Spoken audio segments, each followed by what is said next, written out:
Hello again. Hi. I didn't really have like an introduction for this, but what I wanted to elaborate on was a few days ago about what my comments about Andrew Tate.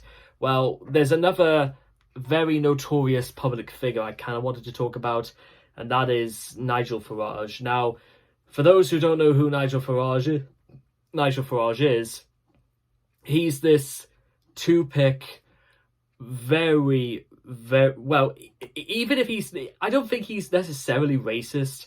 I think he's just got a high agenda for prejudice. I think that's the single best way to put it. He's not technically racist. But you can sense that, he does have a lot of issues with a lot of people who are not like him. And recently he made a snub considering the fact that the coronation, which is happening on May the 6th, and they said that the selective food of choice, which is meant to be just some speciality for the day, is a vegetarian quiche. Now, I'll level with you, ladies and gentlemen, I don't really care whatsoever about the royal family. I do not really care that much for quiche either. But you know what? I'll more than happily try it. I mean, there's no real harm in anything like that. It's just that then Nigel Farage, because for some reason he has to let people know exactly what he thinks about things. He says that, he snubs vegetarian. In fact, I'll tell you what. I'll do you one minute. I'll tell you exactly what Farage says.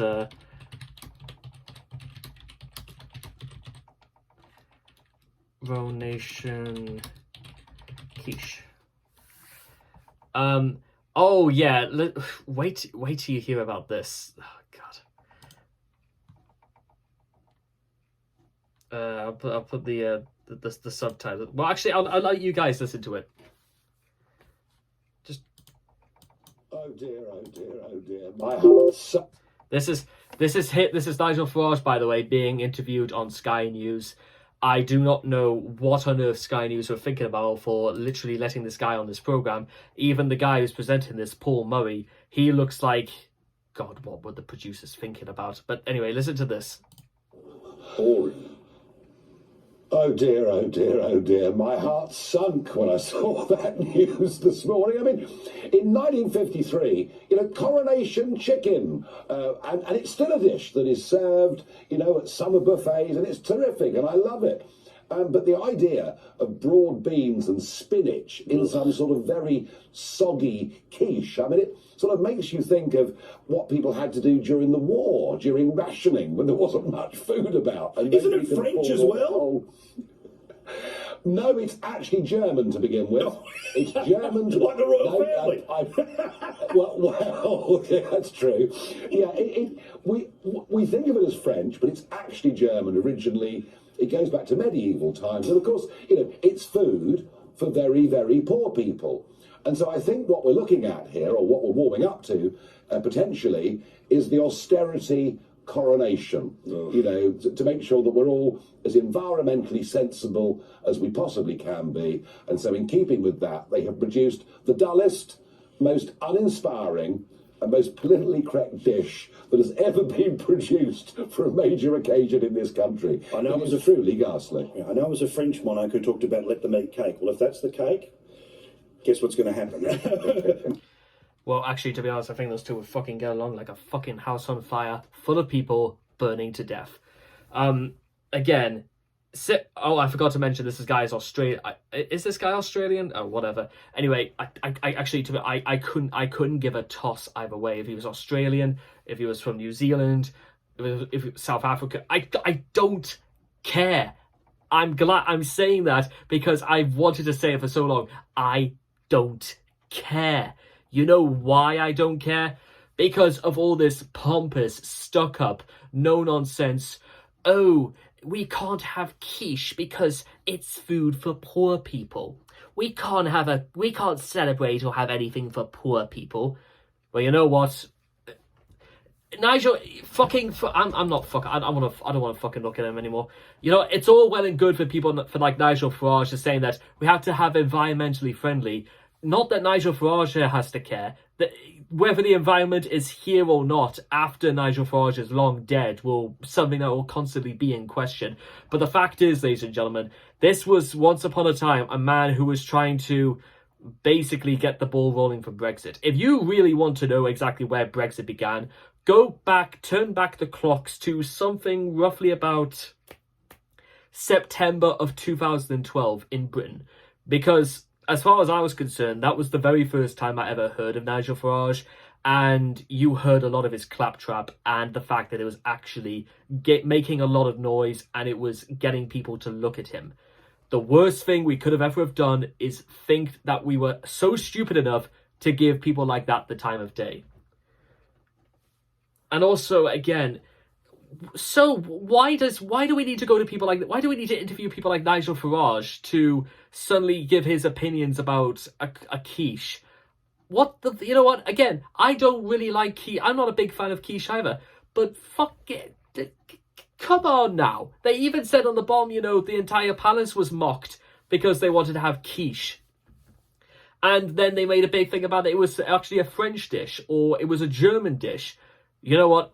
Again, if anything I've said so far about the fact that I really don't care that much about the royal family is anything to go by, you'll be quite happy to know that, to be honest, I would much rather move to Germany for a few days than having to put up with this. In fact, I would probably go to, let's say, maybe Hamburg or go to that giant venue for heavy metal fans once a year. I can't remember what it's called now, but it's meant to be the single great. It's basically the Woodstock for heavy metal fans all over the world, or at the very least all over Europe. Wacken, that's the place. I would rather go to Wacken, or at least watch Nightwish live from Wacken 10 years ago, than even think about having to watch anything to do with the royal family, coronation, wedding, or anything like that. I bring all of this up, ladies and gentlemen, because I want you guys to understand something very, very important.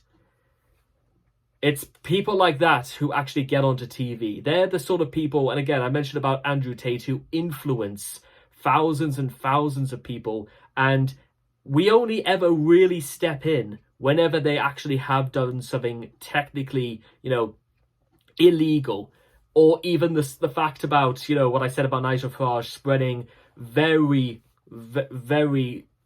prejudice-inducing propaganda. I even remember once there was a house in a house in my village, and about 10 years ago, and they had on their front door that ugly, hideous yellow and purple badge with UKIP written on it. That was the sort of thing that was getting into places in the UK. People were putting that on there as though it was something to be proud of. I even remember in certain places I worked in, there would be men in these great fat men wearing suits, and they actually had like badges of UKIP on them, and they were demanding to speak to the owners, just because the owner of the business that I worked for a number of years ago was, I believe, of either Indian or Sri Lankan descent. But you get the idea. These sort of people hound people who are, look slightly different.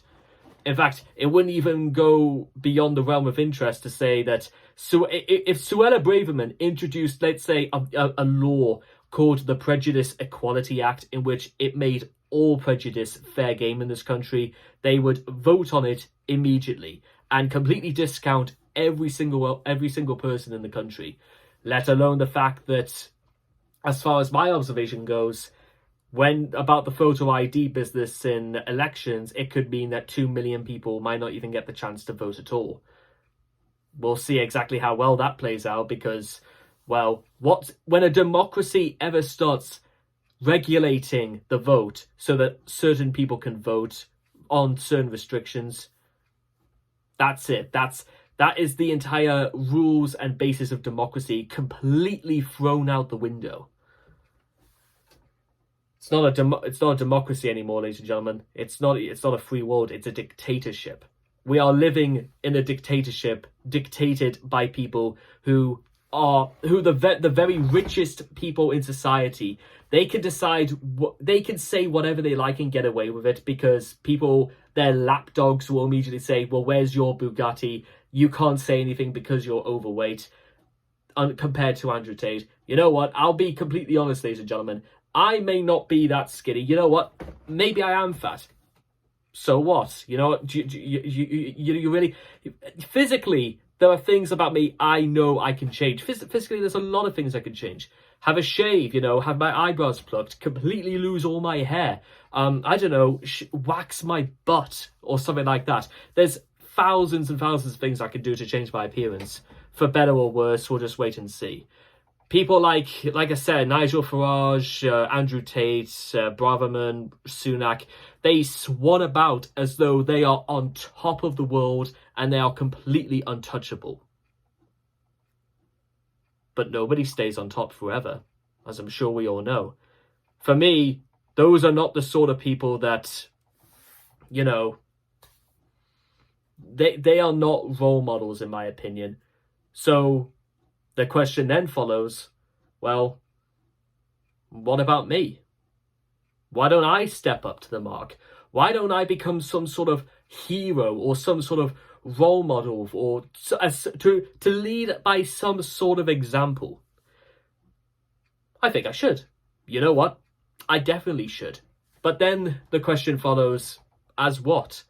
What is it that do you think would draw people to a man like me, for example? Because again, bear this in mind. According to some people, I'm fat, I'm not rich, I don't own a Bugatti, I'm not in any sort of position of power whatsoever. In fact, I have no power, I have no authority, I have no real vote, and I probably don't even really have a say in the matter of most things anyway. That's the state of things right now. But you know what? To be honest, ladies and gentlemen, I'm perfectly fine with this. I will be a working class hero, a champion of the weak, because I could be the very person that starts driving the weak. We could drive the weak towards realizing that actually they're not weak after all. There's actually something fundamentally superb in being in a position where you have almost your entire back, your balls to the wall, which means there's only one thing, ladies and gentlemen. The only way is forwards. There is no turning back. And I think that's the perfect place to start. That's why, ladies and gentlemen, I have such big issues about people that do, you hear talked about on the TV, those who actually have no real worthwhile contributions to society whatsoever. And it's only ever in terms of money, because money is the single fastest way of actually making yourself understood in this world anymore. The grand test of virtue since at least 1910, ladies and gentlemen, has been based on 3 principles. Get money, get it however you can, and finally, get a lot of it. But what I want to show, ladies and gentlemen, there's actually quite a lot more to life than just those 3. There's all sorts of things to contend yourself with and to make you realize that the world is actually nowhere near as shallow when it comes to the dominance of money. Systems and systematic ideas like truth, justice, liberty, love.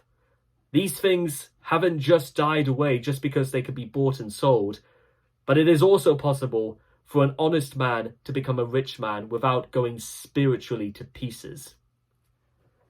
And you can mock me, you can say whatever you like about me. In fact, to be honest, I would much rather know that every single person out there right now hated me because of what I stand for what I believe in, than for even 1 minute use people to start loving me because of the things that I said, which I knew were fundamentally not true. And that's, again, where probably you'd see the problem for things like Andrew Tate and Nigel Farage, because their system of thought and their belief system is based entirely on false beliefs. That life can just be bought and sold, and that hatred is a system that economically works better than any other. Unfortunately, This is not the case. Neither of those things are true. History has shown that they are not true, and they won't get any more truer than what we see in the coming years. I look forward to seeing all of you again, ladies and gentlemen. Take care. If it's anything else, ladies and gentlemen, if it's any consolation, I've always been told, ever since I was about 12 years old, that you should always begin and end with an affirmative handshake. Because even though I might not be able to share this handshake with you physically, in spirit, we can all share in that. That's something, ladies and gentlemen. Good luck to you all. I certainly hope you live incredibly happy and fulfilling lives. And don't let lies and fake beliefs drag you all down to oblivion. For even in oblivion, ladies and gentlemen, there is always the way up.